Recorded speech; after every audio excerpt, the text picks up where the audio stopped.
Kia ora, it's Grace here. Before we get into today's episode with Brendan, we just wanted to note that while the majority of this is talking about his journey with architecture, there is also a conversation which will feature a first-hand account of family and domestic violence. So during the minute marks of approximately 20 to 30 minutes, if that's not something you want to listen to, just jump on over there. Majority of this episode will be about his architecture journey, but just want to trigger warn there. We understand that this material can be difficult to hear, so please just take care of yourself while listening. If you are in New Zealand and this episode does raise any concerns for you or someone you know, just find in our description notes or the notes of this episode that there are free and confidential support available in New Zealand, Aotearoa, and you can find immediate crisis helpline numbers and text lines right now at the very bottom of our show notes.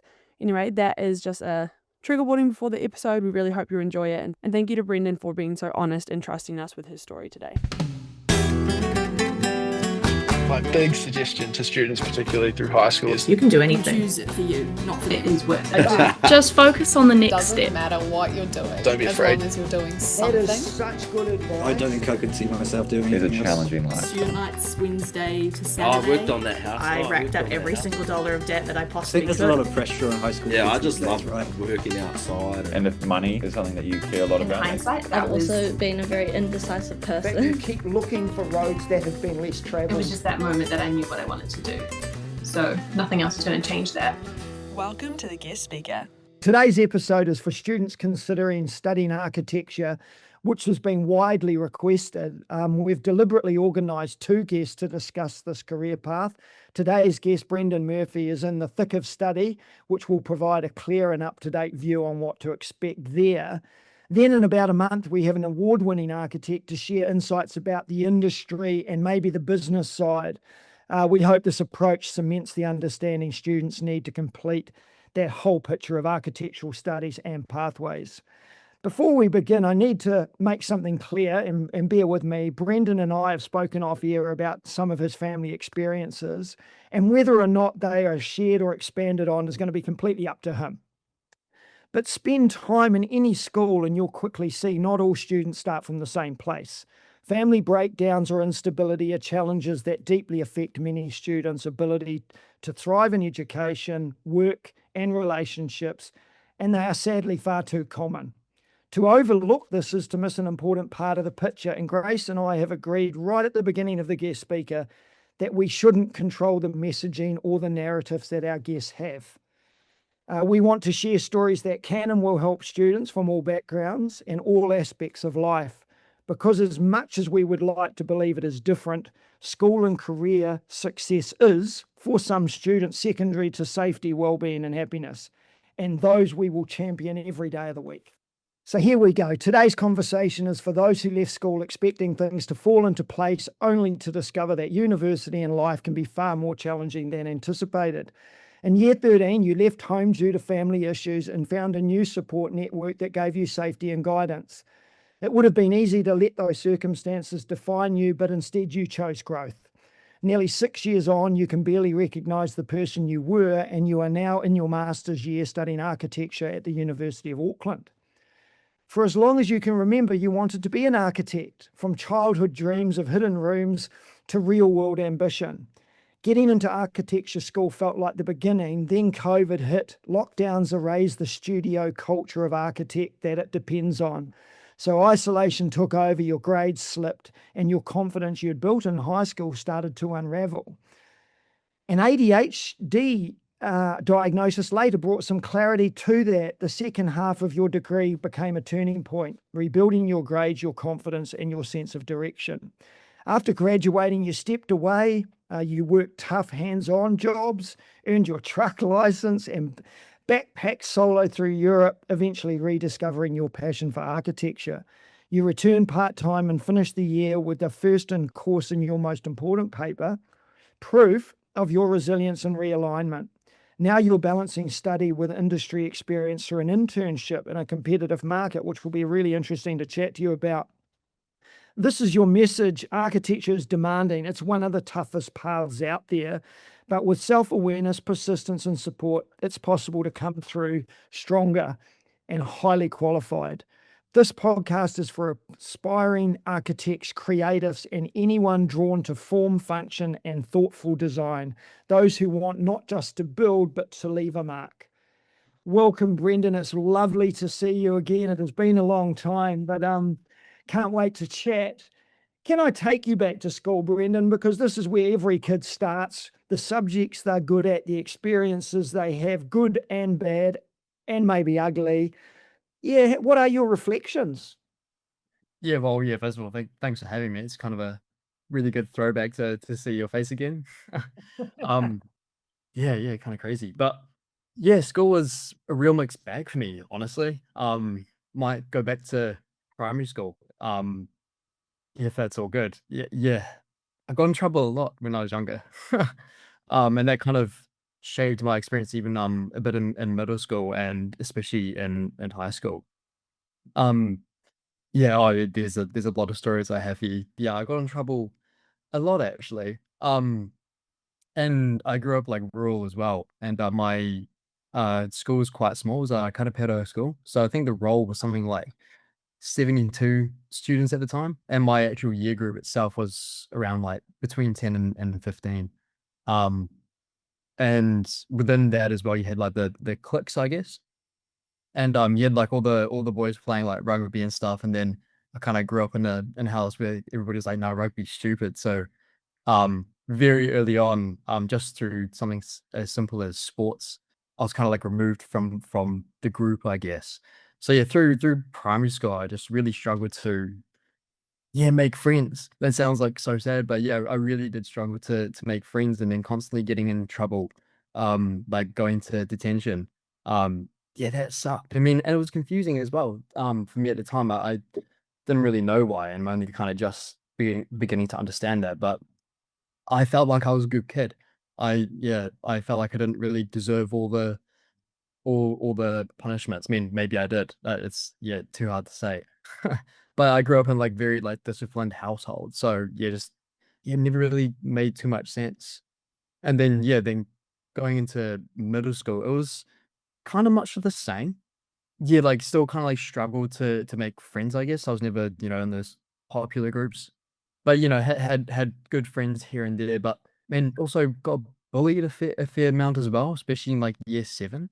And then that certainly I guess shaped my attitude coming into high school. I was like, I don't want this for myself. Like I want to change. Um, and then yeah, actually, so to keep on the middle school, but yeah, got in trouble a couple times there as well. There was this boy in science class, and he was really annoying me. Can I say pissing me off? Yeah. Well, cool. Yeah, he was pissing me off, and I wanted to listen to the teacher. And he had like quite long hair, and I reached out and I got a strand and I cut it with a pair of scissors. And then their parents found out, and they weren't too happy. And then my parents gave me a buzz cut that evening. So yeah, pretty appropriate, I'd say. Yeah. I walked in the next morning. My teacher, Mrs. Bell, she was like, "Oh, nice haircut." And I'm like, "Thanks." But Were you, Brendan, were you getting, I mean, because that's a wonderful, I mean, you said you were nervous before you started, but that's a wonderful reflection to that point. I mean, a lot of kids will be sitting there going, mate, that's my story. That there's no doubt that not everyone has every friend in the world and super popular. That's just not the way. Were you starting to feel, though you were academic, you just suggested there the kid wasn't allowing you to listen? Because I know eventually you end up very bright. I mean, you're in architecture. So when did you get that feeling that the school was pretty easy or not? I can't really remember whether it was easy or not, but I mean, my father, he had a master's degree in engineering, and I think he, if I remember correctly, vaguely, he did quite well. I think like top 3 or something in his year group for engineering in the UK. So very early on, there was like always quite a academic pressure, or maybe pressure is the wrong word, but you grow up in a household where like my father was quite well educated. And there's always like that pressure to like do your homework and sit down and especially mathematics, because I guess that's what he was that was his strong suit. But yeah, there were many a night where I just sat crying at the dining table because I just didn't get it. And actually mathematics ended up being my most hated subject, and and I'd still consider myself like probably one of my worst subjects. But actually, honestly, I'll get into this later on, I think. But you don't actually need mathematics for architecture, which is an interesting kind of revelation. But yeah, so there was like a bit of a pressure to get educated. And so yeah, I guess going to middle school, yeah, there was always like I wanted to do well. Not only to like please my parents in a way, but also for myself. Like I felt like I was capable.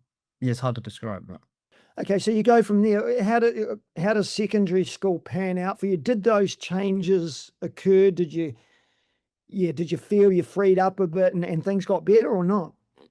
I mean, started off kind of like rocky in a way. Like there was a reward or an incentive, I guess, for my sister and I. I have a sister that's 2 years older than me. And it was like if you get into the stream class, which was, I don't know if that's a national term, but at Cambridge High School is like the top two classes based off your entry grades. You got something, and for I think my reward was like a smartphone, and I was like, oh, I want one so bad. um and I didn't get in, and I was really gutted as well because I felt like I was capable, so that that first term I worked my butt off to get by good grades and everything. Then I was like towards the end I was messaging, I think, or emailing teachers or talking to teachers saying like, hey, I want to get into this class, like what do I need, what grades, stuff like that. And at the end of term one I got in, and then into Miss McConn's class, I think. Yeah. Yeah, it was quite fortunate actually. Somebody left to move up north, and then I kind of filled that gap. But so yeah, it started off a little bit rocky, but I got to the class, got my smartphone, and and then yeah, made good friends early on. Yeah, it was a real difference, I guess, to middle school and primary school. I'm not too sure, like behaviorally, what had changed, but yeah, I mean, I guess probably being in a school where it's a lot bigger, like a far larger role. I mean, I don't know what the role is now or what it was when I joined, but going from a primary school that I think ended up going down to about 60 students in rural area to then suddenly there's over 1,000. It's really different, and I've really kind of appreciated the kind of structure, I guess, of high school. If I can jump in, Brendan, I think sometimes with kids like you, there's a big difference between really defiant and really poor behavior and just being a little bit naughty. And it sounds like you were just a little bit naughty, which is a very boy-like thing to be. It's not criminal. It should never really, but it's the odd chat. And clearly you grew up, which a lot of kids do. So I'd imagine a lot of kids are sitting there now going, yeah, I remember that, but I grew up. And I think this parent expectation helps. That, obviously you weren't being ignored. If the school rang and said, he's cut someone's hair, something happened, whereas some parents go, oh, good, it escalates. So what subjects did you end up good at to get to that? You mentioned the maths wasn't your great strong point, which you're right. I would have thought mathematics was something for architecture. We're learning, Grace and I, a lot about this, what subjects you need to be good at. Yeah, what did you end up flourishing in? And Actually, like biology and chemistry, oddly enough, which is like what you just don't need to become an architect. But those were the two I enjoyed the most, because we had the option of kind of jumping ahead to NCA level 1, I think in year 10. Well, it's all coming back to me, and you think you could choose two, and I think I actually could choose mathematics. I mean, when I say that I wasn't very good, it wasn't like good to my standards, I would say. Like I was aiming to get excellence. And that different people have different levels of success. But yeah, I just felt like maths wasn't my strong suit. So I decided to actually, I wanted to learn every year, not skip anything. So yeah, I ended up choosing biology and physics, and did those. And then I decided to pick up chemistry again later on. And then that actually ended up being my strongest paper. It just really clicked with me. It just I understood it. But yeah, oddly enough, you don't need any of those really to do architecture, but not even physics, to be honest. Yeah. Right. Yeah. If you just before we jump a little bit, then what do you feel as recommendations for kids would you take if there was a recipe? I don't believe there ever is. I mean, there's med school students who didn't do much science. So, but what would you recommend for kids now that you've been in architecture? Yeah, definitely art, I would say. For some reason, and this is probably coming more from a place of regret and seeing what other people my age, what classes they did, and all of them did art, and it looked really fun. And obviously art's a massive part. So yeah, definitely art class. DVC, 100%. Although my experience with DVC was different to other schools because my teacher for my last year changed out quite a lot, like a lot of substitute teachers. But yeah, everybody kind of does DVC. What's DVC? Design visual communication. So it's like there's a lot of like product design. And early on, we used this program called SolidWorks. I don't know if that's still around or not. I think it is. But you went through like the whole stage and called it like iteration or something. That was a very common word that was thrown around. And you just sketch a bunch of stuff, and then make a product, and then eventually some like working drawings from that, like if you were to build it. And then I think eventually you kind of made something a bit more that had a bit of a spatial or building prescribed to it. There's like a lot of train stations and things like that. Yeah. So it sounds to me like the subject's anything where you're going to mentally visualize something and then either have to produce it, draw it, make it would be, I mean, even some of the metalwork, woodwork, again, visual Yeah. and then design application. It's not going to be far from the truth. And absolutely, yeah. Like you did. I'll tell you the papers I wish I took. PE, funnily enough, I wished I took that because that it was fun. But yeah, metal and woodwork. Yeah, I mean, when you go to architecture school, you've got access to this whole workshop when you've got like every machine you can think of, and there's the wood area, the metal area, and the stone area. So 100% like actually doing those classes would be a lot of help. And if I'm remembering right as well, kind of the attitude towards those classes, at least from my friend circle anyway, was like those classes were more for people who wanted to do trades, and things like that, which I think is totally not the case. I think anybody can do it. Like if you want to become a doctor, you should, but you want to make furniture or whatever, you should still do woodwork. But yeah, there really wasn't a need in my experience through architecture school for mathematics or physics, which is like a common thing that people think that they need. Another one actually that probably might not be mentioned is English. I think English is actually pretty useful because you do a lot of reading and writing and like interpreting.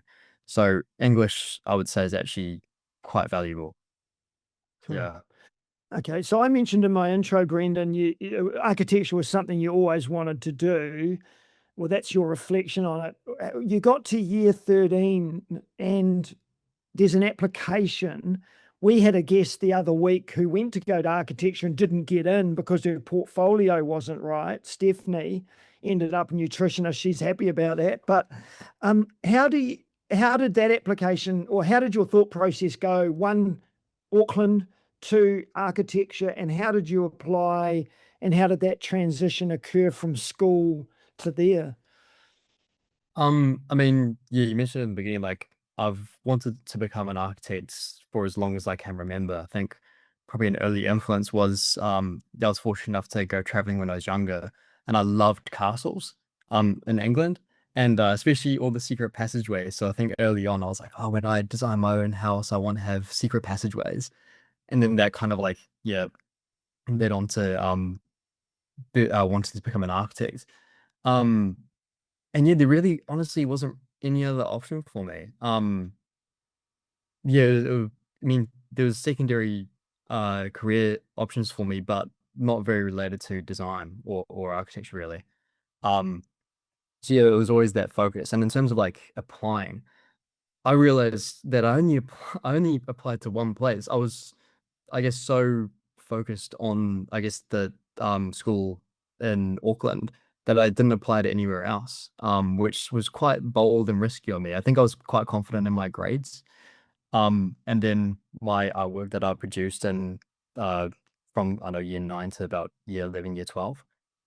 Um, yeah, I think I must have just Googled how to apply and then just kind of followed through that. It was in I think extension 4 that I applied. Um, it was looking back, it was quite bold of me to only apply once. Um, and I mean, there was a couple options. There was like AUT, the University of Auckland, and Vic. Oh, sorry, in Wellington. Um, and then I think I just wanted to go to the best architecture school in the country. Because Auckland still has had that title for a long time. And I'd always seen myself up in Auckland. Probably because it was like a bit closer to Cambridge for whatever reason. That factor didn't really come into account in the end. But there really wasn't any other option for me at the time. So look, this is probably the point I'd like to ask. I wouldn't have known what you were going through prior to this or during school. It wasn't something some kids it's clearly obvious. You, it wasn't. You were doing this application, I'm going to move on, in a space where you weren't overly secure and cemented in terms of where you were living, I presume, and what was going on. Do you want to explain any of that, or at least some of how you managed that, being in a different environment? Grew up in an environment that the older I get, the more I kind of analyze it and think about it and come across realizations. But it was this domestic violence, I guess. We just put that label on it because that's what it was. I think I mentioned earlier that my family was quite like focused on discipline. And that was very much the case. Like if you did something wrong, then there would be like a physical discipline, like a just like the typical smack, or sometimes it'll go beyond that. And it was very, I guess, traditional as well, like the whole family structure. And so that really, created a really interesting environment to grow up in. And I think it's probably a big factor as to why I struggled to make friends in school, was because that kind of environment was kind of taken to an extreme as well. And I guess I didn't really relate to other kids that well. And then there's obviously that pressure on being successful as well. And I guess what my father kind of deemed as success. And it was, like getting your master's, go to university, kind of like follow those footsteps. There was kind of always that pressure. But I mean, as you get older, you kind of develop your own opinions and your own worldview, I guess. And then I mean, I grew up in an environment where there was only one opinion allowed. Like my father's, and you kind of had to agree, otherwise, there'll be some form of punishment. And it got really bad, I guess, because I was really kind of resisting that. I've always kind of been independent, I would say, and kind of focused. Actually, no, I don't know if focus is the right word, but determined anyway, persistent. And it got to the point where, out of like all the punishments, I kind of figured out that there's only one thing that they won't take away from me, and there's only one thing I care about, and that was like my schoolwork. Because they couldn't take away my laptop, they couldn't take any of my schoolwork, so I would kind of weather the storm, and then I'll just say to their face like, hey, you can do all this stuff, I don't care, kind of resilient to it now, but I know you won't take away my ability to learn. That last year in high school, year 12, year 13 was tough. I just really didn't enjoy going home. And it was quite isolating as well, because I mean, I grew up in the country, on a lifestyle block. So like nearest friends were, in town, and there's always a massive deal to go and see your mates, because it's like, okay, I got to drive out there, got to pay my parents petrol money or whatever. It was isolating, especially over the weekends. Just kind of grew to a head in like year 13 of, I guess I was just so resistant to these, the idea of the like traditional family and the constructs within that. I hated it. I yeah, really hated and despised. And so yeah, kind of really had like nobody to stand up for me, except for myself. Um, and then COVID hit. And that was like the worst thing ever for me. Because you were locked down, you couldn't escape really, like you were in that environment always. Um, and yeah, I guess we just like sort of really like butting heads. And funnily enough, the Kickstarter to all of this was a project for Extension 4. It was the nothing bad, but we had to create like a video to like introduce ourselves to the class. And yeah, had this like idea for a video, and yeah, went to go out and do it. And then my parents just like said not to like what I was gonna do. And I was like, but why? And then that kind of just spiraled on, like, yeah, escalated into just me kind of like word vomiting, like crying, sniveling, whatever, like essentially just getting out there, like roaring in the open of like, I'm suppressed. Like, I don't enjoy being here. Like, yeah, told him that he was like like a shitty father and all this stuff. And then, as you can imagine, that really didn't go down well. Um, and then, yeah, there was quite a big like physical altercation from him to me. And then, yeah, got like quite literally kicked out of the house.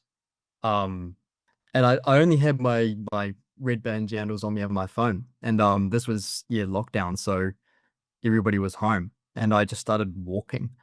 Um, and your plan was to walk to the motorway because I'd heard that there were like cops going up and down to make sure people were staying at home, and I was going to go find one of them. But yeah, that kind of just really kickstarted the whole process, and I've never been back, and I've never spoken to them since.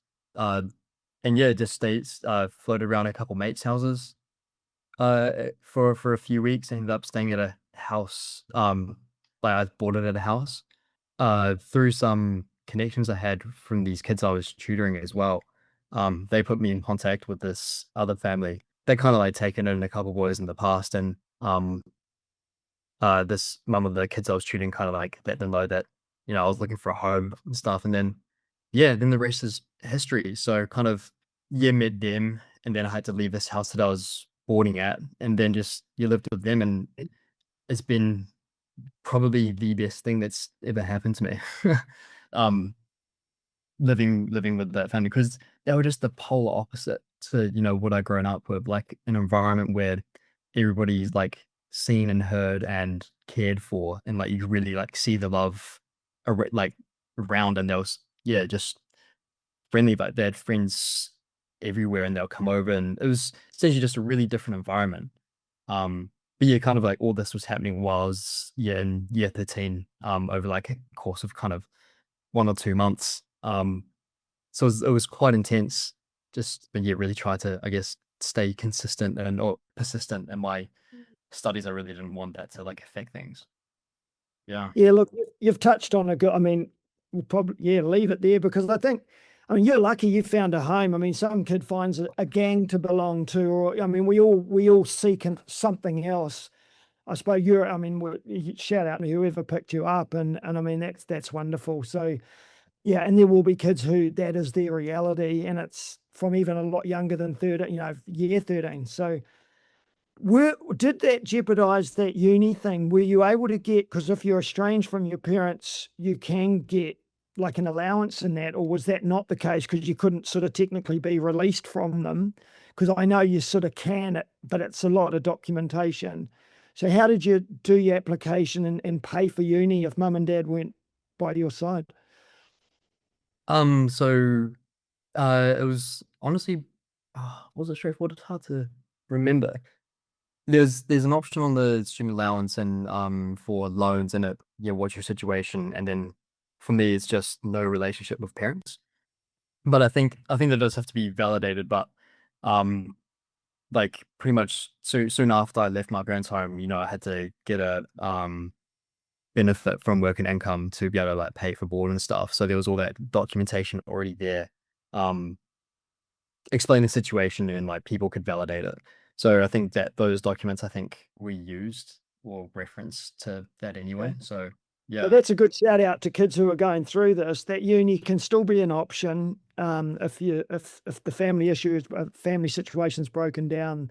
The government does support, in fact, more so than if you were. So that's good. Can we go to the architectural thing then? So what does it look like when kids rock up year one? What are you learning in year one? Is it competitive? Do some kids get hoofed out like med school? Can you just explain the process so the kids going, I want to do architecture, paint me the picture of what you're looking at and studying? Yeah, it's hard. I won't sugarcoat it. It's really difficult. Um, yeah, my first half of the bachelor's was a bit different to other people's because of COVID lockdowns. But yeah, during their first year, it's very um theoretical. You kind of you get kind of put into this field. There's about 120 other applicants, um, or students with you, and yeah, it's really just kind of like testing the waters, like seeing what you are beginning to align with, seeing what you like. So it's a lot to do with trying different technologies like VR, AR. Hopefully soon AI will come into that. Um, then there's lots of like sketching, model making, like using that workshop I mentioned earlier. Um, and yeah, a lot of history as well, like writing essays and things like that. And yeah, like it's competitive, but it's a good competition, I would say, because the year group's so small and because we have like a studio, which in itself is quite rare. It creates a really good environment. Um, and there's no kind of like fear of getting like booted out because this Auckland School of Architecture kind of goes through that process of taking applicants through the portfolio. So you're not worried about like getting kicked out unless you fail really badly. But it's honestly quite hard to do. Um, so yeah, really cool environment of like everybody's kind of interested in the same thing. And you're all there for a reason. And like yes, there's like competition in the sense of like your grade might get bumped down if somebody else has done a better job. Um, but yeah, a lot of learning. But yeah, my experience was a bit different because there's a lot of lockdowns and studio culture, as a kind of emphasize, is really important. Just like kind of talking about ideas and or just to other people. So yeah, being in lockdown and then not having that really kind of stripped a lot of us of our ability to design or think. And yeah, kind of degraded our passion for architecture. Yeah, but that got better. Yeah, it's interesting. Architecture is used as one of the case studies for group work in schools that just wrote learning something on your own and regurgitating. Whereas in a lot of countries, Sweden and that, it's a lot more group orientated because you're right. A lot of the architecture places I walk past in the street, open plan. And if someone's working on a kitchen and someone's working on an extension, they can buzz ideas and they can, so it's not, well, it could be insular. You could be in your own office at home, keeping all your secrets to yourself. But generally speaking, it is a real creative, group orientated profession or career or creative, isn't it? It is, yeah. 100%. There's a lot of emphasis on theory and like kind of critical thinking in the beginning. And then you kind of get more of like the practical stuff later on. But yeah, and like the biggest paper is what we call design. And it's all the way right through to like masters. And then there's kind of like 6 to 7 briefs, 6 or 7 tutors, and then you kind of like split up between them. So you kind of get to choose your brief and your tutor, and hopefully you get your first choice. And that's like worth double the amount of points in like a normal paper. And then yeah, that's where you do design, like you do kitchens, or you kind of like the scale gets bigger throughout the course. Like you go from doing like rooms, like granny flats, whatever, to eventually multi-story buildings, or master planning like 16 hectares and stuff like that. Yeah, it's really cool course actually, but it's hard. Yeah. So by hard, you're saying like it's moving quick, or there's a lot of retention, or there's just lots of work to produce to be marked. Where's the hard come in? When's the brain aching? Yeah. I mean, I did want to kind of highlight this as well, so people kind of aren't taken by the romanticized idea of becoming an architect.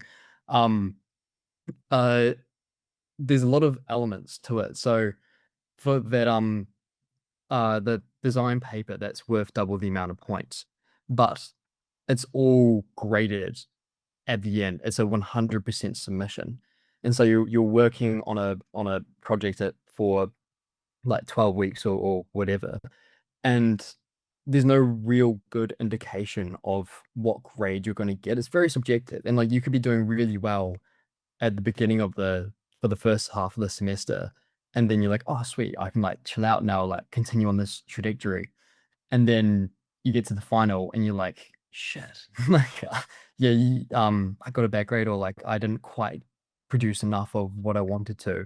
And then everybody pans up at the same time as well in our exhibition space, and you kind of walk around and you see everybody else and what they produce, and it's like inspiring, but also like you kind of walk around and you see something like that's really cool. Oh, damn, why didn't I think of doing that? So it's hard because yeah, it's all graded at the end, so there's massive pressure as well. Um, and it's like, how long is a piece of string? Like, when do you stop designing? Like, where do you start? Like to go from nothing to getting a whole multi-story building, like it's quite difficult. Um, and like the amount of hours you put in is massive. Like absolutely massive. It's so easy to do, like 80 to 100 hours a week, especially in the last couple of weeks, because also the first half is like kind of chill. You shouldn't be taking it chill. You should be like working every day. But people kind of slack off a little bit. I was one of those people as well. I've been until recently I wasn't. And then you get to the last 2 weeks and you're like, shit, I've got 14 days. You do the math and you're like, that drawing is going to take me a day or two. This is whatever. So in those last 2 weeks, you do some massive hours and a lot of all-nighters.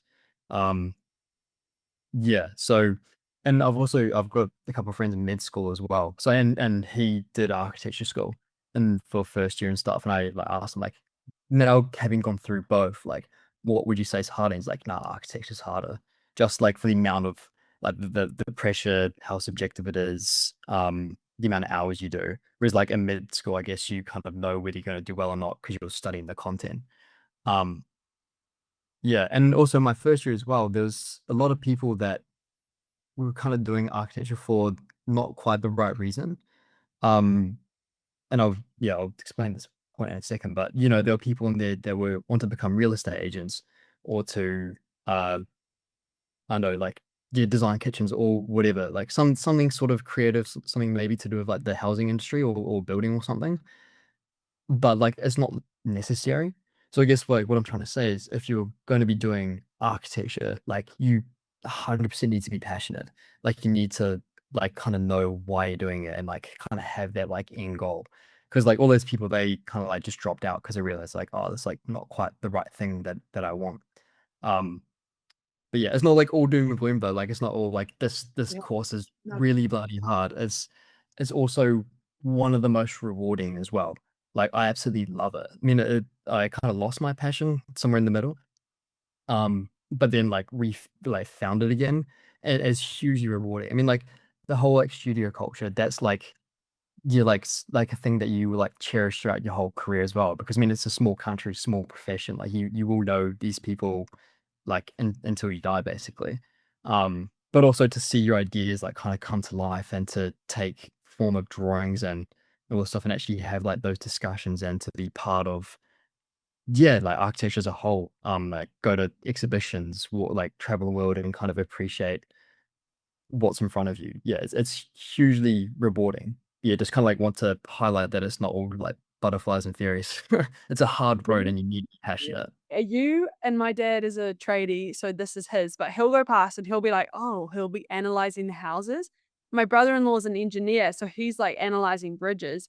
Are you going past, I don't know, and again, the vague, yeah, I know there's lots of different types of architect, but are you looking at houses or things that are made and you're just really locked in, like bird watching equivalent? Is that how passionate you are? Or is that, can you switch it off? How does that happen in the day to day when you're not in the studio? No, you never switch off. No, you look, yeah, we're nerds. We look at everything, the stereotypes is true. We're touching materials, we're constantly pointing out stuff. We're like stopping our mates, like, do you know who designed that, or like the reason for this? And then, or you see something you don't like, and you're like, oh, constantly. It's hard to switch off, and even for the projects you make in university as well, like you're kind of always. I still think of my projects from like year two or something like, oh, could do that. So what makes you do the masters? Because I know there's things like psychology is one of those degrees that I'm starting where it's like, okay, you've got to do a master's, seems to be what everyone says to take it further. Is architecture like that as well? Is it kind of common, or is this unusual that you're doing the masters? Um, there's really only like one reason to do masters, and it's to call yourself an architect. So that term architect is legally protected in New Zealand and a lot of countries. Um, and the title comes with like certain benefits. So yeah, if you kind of did a diploma in like uh architectural technician, I think that's the name of it. Or say if you did your bachelor's, you could eventually sign off on drawings, like, but you have to go through a process called licensed building practitioner, and you need to get a certain amount of experience on these like different scale projects, kind of like up to about like I think it's 4 to 10 stories, or might be slightly less than. Oh no, I think it's building heights, like up to like 10 meters, or yeah, don't quote me on that. Um, and then like once you have that, you kind of have that for life. And that's fine. Like most practices actually, and a lot of tradies and builders, they are licensed building practitioners, LBPs, and that's fine. And people are quite happy to stay in that space because we do a lot of residential building in New Zealand. But if you want to be able to call yourself an architect, then yeah, you need to do your masters, and that comes with the uh, benefits of as soon as you kind of graduate. Oh no, sorry, it's not when you graduate, when you become registered. Actually, yeah, I'll just touch on that quickly. So it's not just a 5-year degree to become an architect. So yeah, you have bachelor's, that's 3 years, master's, that's 2 years. But then to become an architect, you need to become registered. Yeah. And you register with the NZRAB, I think that's the term. And you also join the New Zealand Institute of Architects, the NZIA. But to do that, you also need to kind of work on a varying range of projects at different stages and different sizes. Present that, and then you get registered. But that process, if you're working for a good place and they're aligned with your goals, you can maybe get it done in 3 years. Like generally speaking, it's another 5 years. So to actually call yourself an architect from like the start of study to that, it's like at least kind of like a averagely 10-year process. Yeah. But once you become registered, you automatically have your LBP. You can do those scale buildings, but it's like you have to keep up to date with like your with like exhibitions and everything like every year, and you need to pay like a fee every year. I'm happy that architects have to be so well, whatever, because I'm living in the houses, I'm walking on the stairwells, like I don't mind that. It's tough for you, Brendan, going through it, but as a public person, good. That makes sense. Because wasn't there the Christchurch example in the earthquake where the dude wasn't even qualified and he was built, the one that fell over? Anyway, I don't probably want to go there. But what's a draftsman? Is that just the degree and then not doing the master's? So they can do some work, come and do some extension plans for me, but they're not. Yeah, what is the difference of people under architects? Do you know? I mean, I wouldn't be able to tell you like a clear-cut definition, but from my understanding, a draftsman is somebody who does gets their diploma as an architectural technician, and then they just I think they learn the 2D CAD drawings, or probably maybe 3D as well. But I think that's their kind of scope is just is doing those working drawings. Yeah. So then less design, I think. Yeah. So if Dad owned a building company, because this is some of the people that might have sat in uni with you, Dad owns a building company. He needs someone to do sketches and plans and things, and most of them are going to be standard. The kid could go and get that that bachelor's and be qualified enough to do it. You're after the high end. You want the master's, then you go and get registered, because the work and can we talk about it? The pay must be significantly more depending on the work you're producing, is it not? Like what are we looking at, or do you not know yet? Getting to understand it. It's pretty depressing actually. You get paid bugger all as an architect. What? Yeah, you kind of like do question yourself, like, why am I doing this? Or at least why am I doing it in New Zealand? But it's honestly not much. I think if you search up now, like the average salary of an architect, and that's probably like a senior or registered architect or like an associate, like part of like quite high up in the business structure, maybe like 120 to 130K. Which is it's fine, but we should be getting paid a lot more. Like we should be getting paid the same amount as like lawyers and doctors for the amount of there's a couple of elements. I mean, kind of feel like we deserve it because of the work we go through to get our education, but also for like the quality of our work as well. I feel like we get quite undervalued, especially in New Zealand. And yeah, kind of only really just starting to learn all these reasons why. We got this practice management paper we're doing right now. But from what I can gather, architects haven't really done a good job at adjusting their fees in relation to like time compared to other professions like project managers or like lawyers and doctors. We're almost kind of still charging that same amount of money for a project, but that pay is like dispersed a lot more between other contractors or like fire engineers, builders, electricians, like all that. And our fee hasn't really changed. And the status of the architect is quite low in New Zealand. And also Kiwis don't really give a damn about design really. Like we're not very materialistic or have appreciation for it. We're more focused on the lifestyle. So yeah, I guess that's kind of a long-winded answer to actually no, we don't get paid that much, especially like as a graduate. Yeah, like you're getting paid not that much in comparison to other things, like about 60 grand a year if you're lucky. That's if you can get a job as well. Whereas, if you did your LVP or like architectural diploma or even just bachelor's and then you kind of just started working straight away out of uni. I mean, this is what I was going to do until I decided I wanted to do a master's. I was going to, start my own practice and then start designing homes because like I don't care about the title. I just want to start getting experience and earning money. So it's a very valid reason as well. And we often look around each other in student and we're like, wow, we builders. they're getting paid more. they've less liability, like something goes wrong with the building, like it's pretty much like on you. Yeah. Whereas like overseas, like the status of the architect is a lot higher and you can get paid a lot more. Yeah, like would you get all trained up and then go overseas? Is that something you want? / could you do it? Yeah, absolutely. So I mean, one of the benefits, I guess, of how long our degree takes, how like rigorous the registration process is, you can take it pretty much anywhere, your degree. It's recognized in a lot of like the main places you would want to go. Like a lot of places in Asia, I think Singapore is transferable. Australian, like if you're registered there, you're registered in Australia pretty much.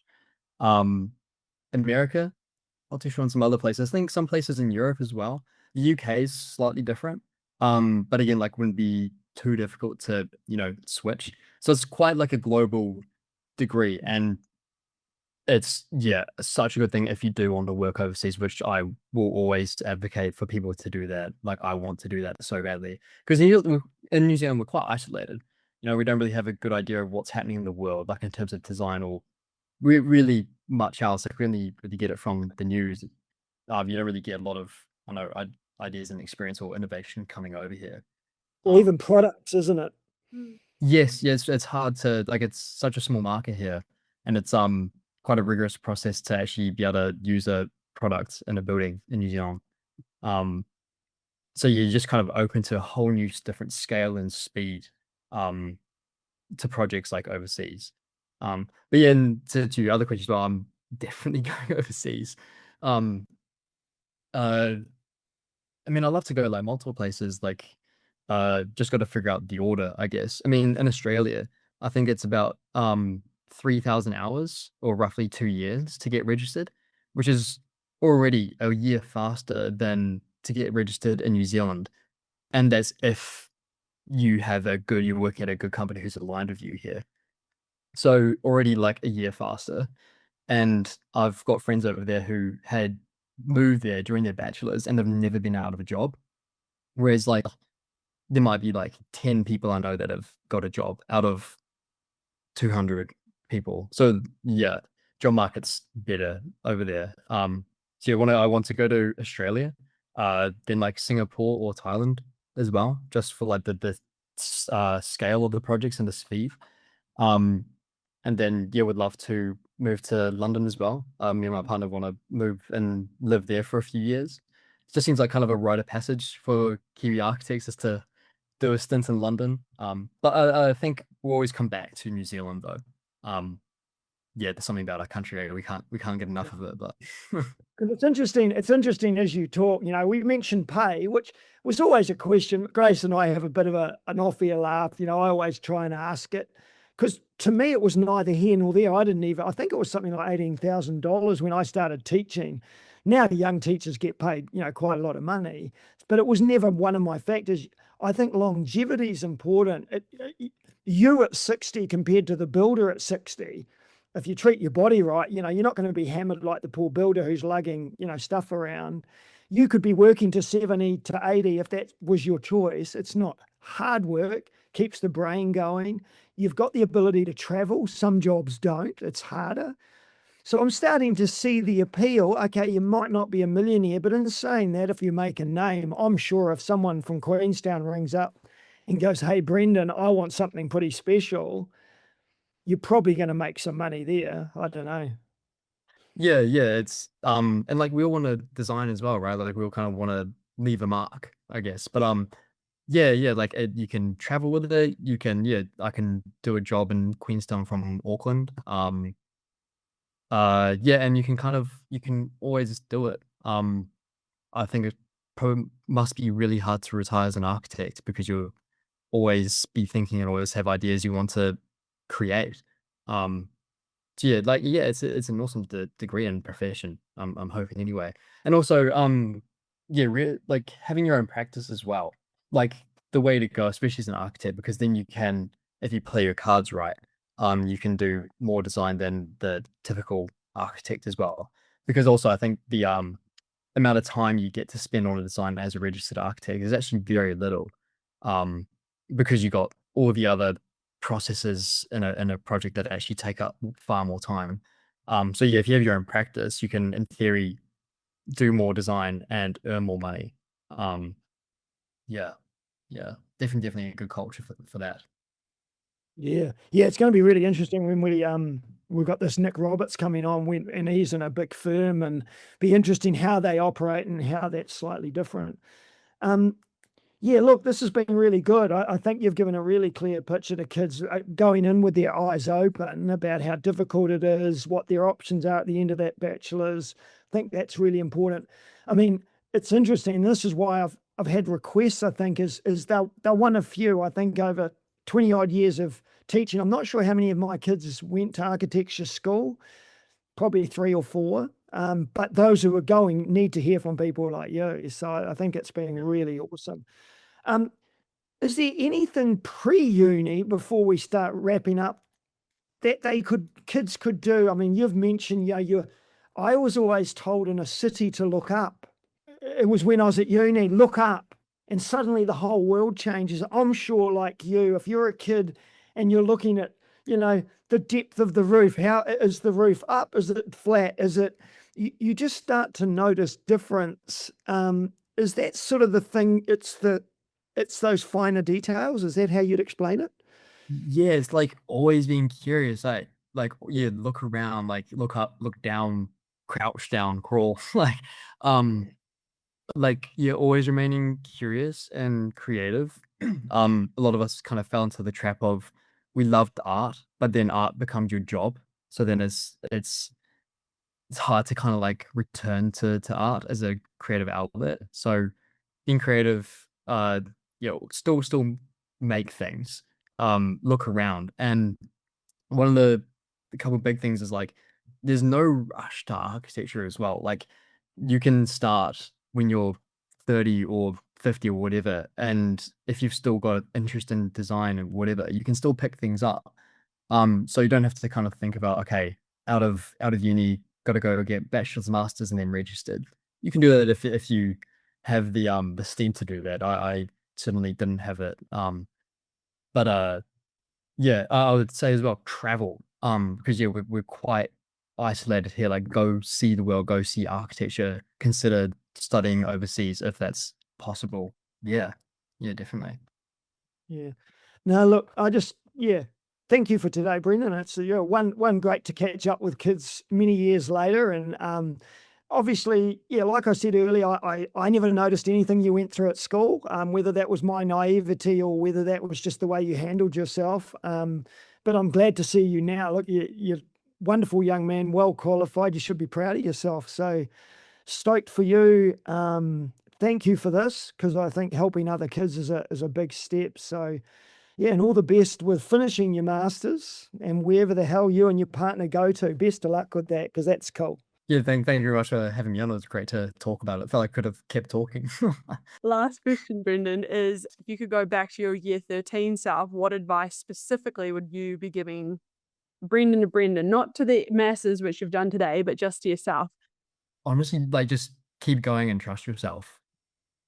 Yeah, probably as simple as that. I don't think I've got many regrets and just keeping trying. It's better than to try and fail than to not try at all, I guess. Yeah, your honest reflection today too, even going back to that primary and that middle school and that, getting in trouble, but keeping the head up and not using it as an excuse to not do well in life, I think is a really, we've had so many guests this year that their reflection early could be an excuse. But most of the people we're talking to have ignored that and gone, and I'm still searching for someone who gets expelled from school for something really bad, but didn't use that as an excuse either. So I really want to put a shout out to that. We don't make excuses for not being good at maths or not being well behaved all of the time. We can change, we can grow, and we can all be successful no matter what. So congratulations on everything you've done, Brendan, and I really appreciate your help with this. And I look forward to looking at one of your buildings one day and going, damn, that's a good building. Cool. Well, yeah, thank you very much. It was great talking.